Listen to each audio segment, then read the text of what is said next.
अस्सलाम वालेकुम, welcome back to my channel कफशास लाइव। कैसे हैं आप सब लोग? उम्मीद करती हूँ आप सब खैरियत से होंगे।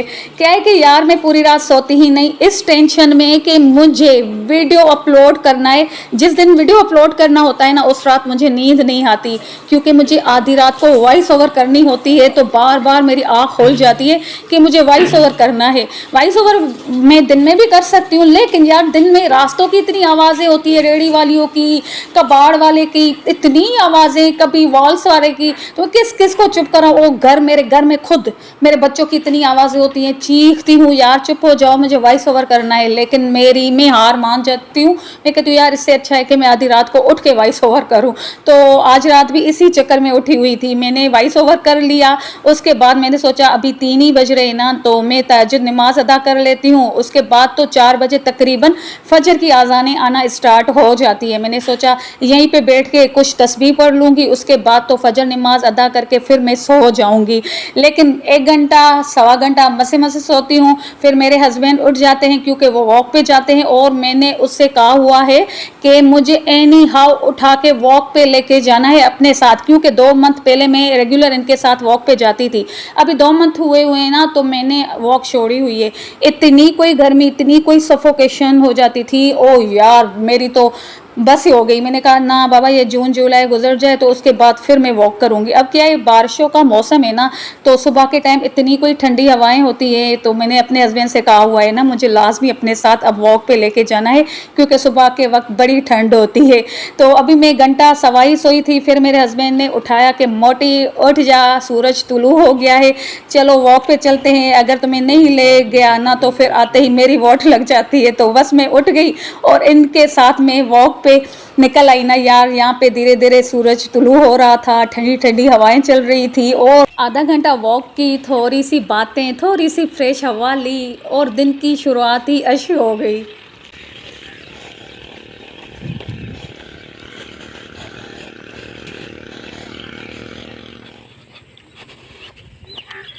उसके बाद तो घर आई, सबसे पहले नाश्ता तैयार किया। आज नाश्ते में ऑमलेट था, ब्रेड स्लाइस और गर्मा गर्म चाय। सुबह की चाय के बगैर तो मेरी आँख ही पूरी तरह नहीं खोलती। ये जो ऑमलेट है ना, इस तरह से ऑमलेट मेरे बच्चे कभी ना खाएं जिसमें प्याज डले हुए हों, क्योंकि मेरे पास आज थे ही 2 अंडे।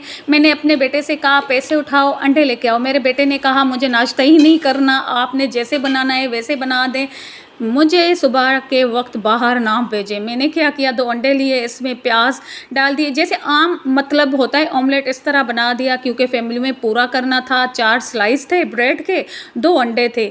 तो मैंने कहा चले आज ना आप ऐसे ही खा लो, वरना तो बाहर से अंडे लेके आओ। लेकिन सब ने मना कर दिया, नहीं आज जो पड़ा हुआ है वैसे ही आप बनाएं, मैं ऐसे ही खाऊंगा। मेरे हस्बैंड बेचारे खाली चाय पी के तो चले गए, मैंने भी खाली चाय पी थी, क्योंकि अंडे भी नहीं थे, ब्रेड भी नहीं थी, और इवन के घर में बिस्किट भी नहीं थे। हम मियाँ बीवी ने एवं ही चाय पी ली, बस हमारी बस हो गई, और बच्चों को इस तरह से बस नाश्ता बना के दिया। यार चाहे बच्चों की छुट्टियां हो या स्कूल जाएं, हम हाउसवाइफ की यही रूटीन है। सुबह के वक्त किचन में घुसते हैं, और मसे रात के टाइम कोई किचन इजाज़त देता है कि अम्मा जी आपका भी हक है, आप भी जाएं आराम करें। यहाँ बस फटाफट में नाश्ता भी बना रही थी, और ये छोले जो है मैंने कहा कि चलो इसको बॉयल करके तो फ्रीज़र में रख लेती हूँ, क्योंकि कभी मेहमान आ गए, कभी हमने खुद खा लिए। मेरे हस्बैंड कुछ डाइट पे है ना, तो वो बॉयल चने अमूमन खाते रहते हैं ना, बगैर नमक के, मतलब बगैर नमक के बॉयल किए हुए एवं ही खा लेते हैं। तो जब भूख लग जाती है ना, तो बस ये चीटिंग में ये चने ही खाते हैं। लेकिन इनका, मेरे हस्बैंड का वेट 1 मंथ में 7 kg लूज़ किया है, सिर्फ अपने डाइट के मुताबिक, किसी से डाइट नहीं ली, अपनी डाइट खुद की उसने। मेरे हस्बैंड ने कहा कि मुझे पता है मेरी बॉडी क्या चाहती है, कैसे वेट मेरा गेन होता है, कैसे मेरा वेट लूज़ होता है। तो बस उसने कुछ इस तरह से अपने डाइट प्लान के थ्रू लूज़ किया हुआ है। यहाँ पे मैंने दूध पत्ती चाय बनाई, इतनी कोई मज़े की आज चाय बनी, पता है ना बिस्किट्स थे ना स्लाइस थी, मुझे वही चाय इतनी कोई अच्छी लगी, इतनी कोई अच्छी लगी। या तो मैं रात भर की जागी हुई थी इसलिए मुझे अच्छी लगी, या तो मैं भूखी थी इसलिए अच्छी लगी। बहरहाल चाय बड़ी मजे की थी। आज बच्चों का स्कूल भी ऑफ था, मैंने सोचा चलो आज बच्चों के बालों का काम कर लेती हूँ। मैं घर में एक ऑयल बनाकर रखती हूँ जो हम सब यूज करते हैं। अल्लाह का शुक्र है ये इतना पसंद आ गया है कि एक खत्म होने ही लगता है कि दूसरा तैयार कर लेते हैं। मैं किचन में ही बिजी थी, इसलिए मैंने अपनी बड़ी बेटी से कहा बेटा ये सारे ऑयल्स इसमें मिक्स कर दो, बस वो ही तैयार कर रही थी। और मैं नाश्ते का काम ख़त्म कर रही थी। वैसे अगर आप लोगों को भी इस ऑयल की रेसिपी चाहिए तो मेरे चैनल पर इसकी कंप्लीट वीडियो पहले से ही मौजूद है, ज़रूर देख लें। स्टेप बाय स्टेप सब बताया हुआ है।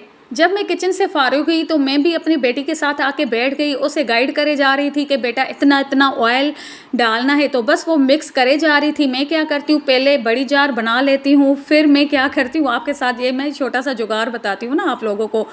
फिर मैं एक छोटी सी जार में डाल के रख लेती हूँ। जार कौन सी होती है, जिसके साथ ना हम मशीन सिलाई वाली में तेल नहीं डालते, मैं बाकी का ऑयल उसमें डाल लेती हूँ। मैं क्या करती हूँ, जब मैं इजी होती हूँ तो बच्चियों के सर में खुद ऑयलिंग कर लेती हूँ, वरना इनके पापा इनके सर में ऑयल कर लेता है। अगर हम दोनों बिजी हुए ना तो बच्चियाँ खुद भी कर लेती है। अगर खुद करती है ना तो ऑयल बड़ा ज़ाया करती है। तो फिर मैं इस जार में डाल के रख लेती हूँ। ये वो वाली जार है जिसके साथ मतलब इसके साथ हम सिलाई मशीन में ऑयलिंग करते हैं, सिलाई मशीन को मतलब ऑयल डालते हैं, ये वो वाली जार है। इससे क्या होता है कि ऑयल लगाना भी बहुत इजी हो जाता है और इससे ज़ाया भी नहीं होता। ये मेरा छोटा सा घर का है कि इस जार में मैं तेल डालती हूँ ना, इससे ऑयलिंग बड़ी इजी हो जाती है और इतने हाथ वगैरह भी ख़राब नहीं होते। और कभी कभार बच्चियाँ खुद ऑयलिंग कर लेती हैं ना तो ऑयल ज़ाया भी नहीं होता। बस मैंने क्या किया, बच्ची के सर के जड़ों में ऑयल लगाया, अच्छे से चम्पी किया। अब बच्ची कह रही थी मम्मा कंघी भी आप खुद करें। मैंने कहा बेटा कंघी खुद कर लो। किचन कितनी देर से चीखे मार रहा है कि आपा जी आ जाओ दोपहर का खाना बना दो, क्योंकि मुझे यार भूख लगी हुई थी, खाली चाय पी थी और मुझे आज जल्दी खाना बनाना भी था। तो यहाँ पे मैं पहले बच्ची को ऑयलिंग करूँगी, उसके बाद तो कंघी करूँगी, फिर उसके बाद तो एक प्यारी सी चुटिया बांध दूँगी।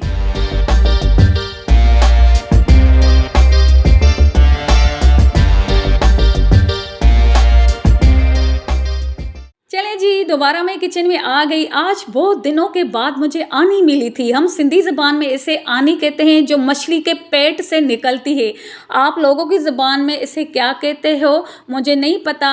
अगर आप लोगों की ज़बान में इसका कोई और नाम है ना, मुझे कमेंट्स में ज़रूर बताना। मुझे भी जानकर खुशी होगी कि आप लोगों के ज़बान में इस जो मछली के पेट से निकलती है क्या कहते हैं।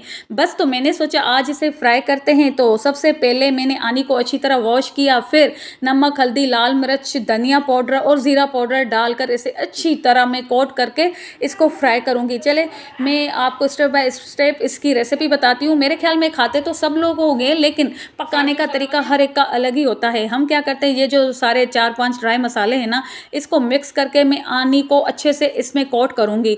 कोट करके फिर मैं फ्राई पैन में ऑयल गरम करूँगी, फिर मैं इसको डीप फ्राई करूँगी। मतलब इसको डीप फ्राई नहीं, मतलब जो क्रिस्पी फ्राई होता है ना, मैं इसको क्रिस्पी करूँगी।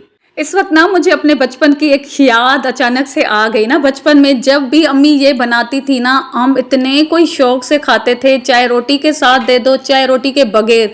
बस यहाँ से फ्राई होती थी, वहाँ से मैं खासतौर में गर्मा गर्म प्लेट से उठा उठा कर खाती रहती थी। और यार आजकल के बच्चों को देखो, अल्लाह अल्लाह करके एक एक निवाला हम खिलाते हैं। इतनी मेहनत करनी पड़ती है, कभी ये नहीं खाना कभी वो नहीं खाना।